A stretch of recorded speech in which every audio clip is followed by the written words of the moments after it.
Мамлекет башчысы кесиптештеринин көңүлүн биримдиктин экономикалык көрсөткүчтөрүнө бурду. Бүгүнкү күндө уюмда оң тенденция байкалууда. Биримдиктин экономикасы өткөн жылы туруктуу темпте өсүп, ички продукция 3,8% түзгөнүнө токтолду. При этом промышленное производство выросло на 3,7%. Были выполнены строительные работы с ростом на 8,6%. Оборот розничной торговли вырос на 6,6%. Инвестиции в основной капитал в наших странах выросли на 10,3%.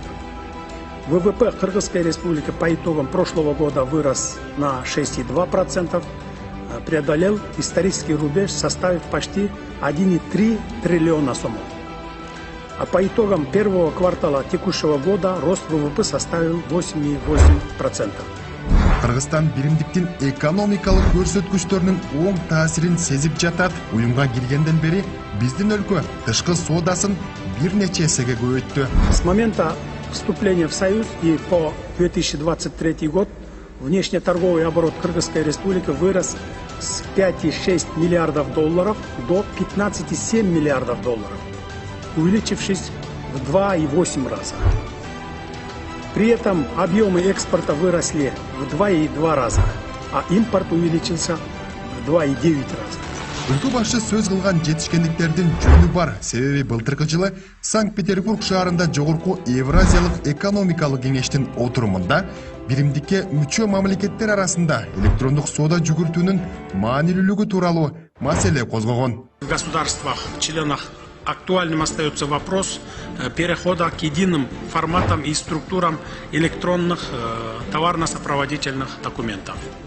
Бүгүнкү күндө аталган келишимдер макулдашылып, электрондук соода сатыктын укуктук ченемдерин уюмга мүчө мамлекеттердин комиссиялары карап жатат. Бул кайсыл укуктар?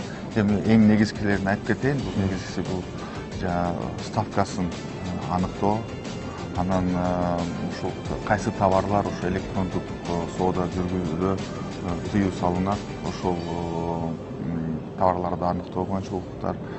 Учурда заман талаптарга жооп берген финансылык, логистикалык жана товар өткөрүүчү инфраструктураны түзүү зарылчылыгы келип чыгууда. Кыргызстан аталган көйгөйлөрдү чечүү үчүн биримдикке мүчө мамлекеттердин транспорттук байланышын жогорулатуу үчүн чоң күч-аракеттерди жасоодо.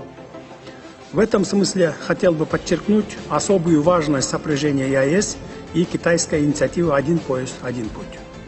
Кыргызская республика также прилагает большие усилия для повышения транспортной связанности государств-членов с учетом, в том числе, развития транспортного коридора север-юг. В активной фазе находятся проектные работы по строительству железной дороги Китай, Кыргызстан, Узбекистан.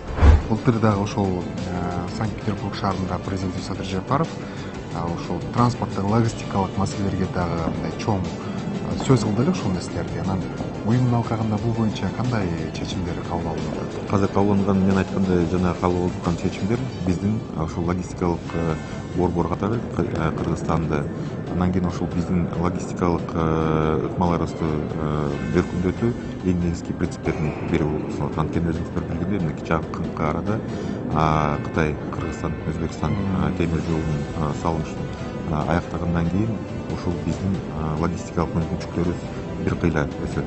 Эң негизгиси бул Кыргызстан транзиттик жана логистикалык хаб катары багытталат. Ошол багытта негизи кандайдыр өнүгүүсү ошол катары каз көрүп атабыз. Алпу жана тактык жыйын соңунда Лукашенко өз делегация мүчөлөрү менен кеңешип жатат. Кызматка жаңы киришкен Путин жумуштун көптүгүнөн кесиптештери үчүн жыйын учурунда көз ирмемдик убакыт тапты көрүнөт.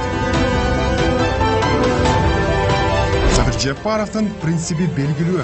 Уюмга мүчө мамлекеттер ЕАЭС жөнүндө келишимдин жоолорун бузууга же начарлатууга жол бербөөсү зарыл.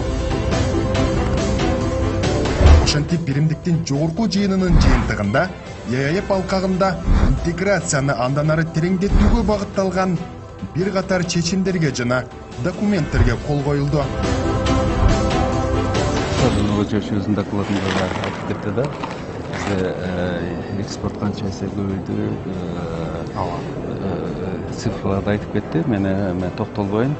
Көбүнчө ушу транспорттук Кыргызстан үчүн эң маанилүү маселелердин бири бул транзиттик жүрүүлөр болуп атат да, өзгөчө ошо Казакстан, анан Россияга өткөн. Ошол боюнча дагы маселелерди дайыма көтөрүп, мына эми буюрса жана навигациялык пломбаларды колдонуу боюнча маселеге мындай аягына жетип калдык десек болот.